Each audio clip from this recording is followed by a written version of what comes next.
দেখছেন বন্ধুরা, অসাধারণ একটা বস্তু এই যে সামনে পড়ছে ইতিমধ্যে।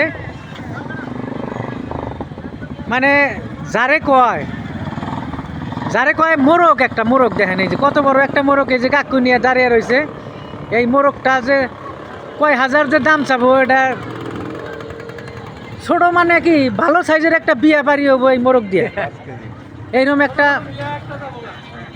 বিয়ে হবো। কাকু মোরগ এটা কত চান?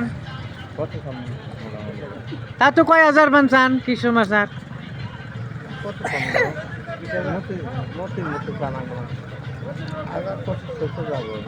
হ্যাঁ তো যাবই। দেখছেন মোরগটার কত দাম? তো 2000 তো যাবই। মোটামুটি 3500 2500 এরকম মোরগটার দাম হইতেছে। বাসে রাখো গেল না, এইরকম মোরগ হইলে একটা মানে ছোট মোটো বিয়ে মুসলমানি পার হয়ে যায়, হয়ে যায় না ভাই, হয়ে যায় না? মোরগটার দাম কি বেশি চাইছে? না না ঠিক আছে, বেশি চাই নাই না, ঠিকই চাইছে। ইস, কোনো মানুষের জন্য এই মোরগটা নাগে, খালি যোগাযোগ করেন ভাই। আর এই মোরগটা কি কেমন দেখা গেল এটা কমেন্টে জানিয়ে দিন। নতুন বছরের আজকে এই যে 1 তারিখের জানুয়ারির 1 জানুয়ারির মোরগটা দেখাইলাম।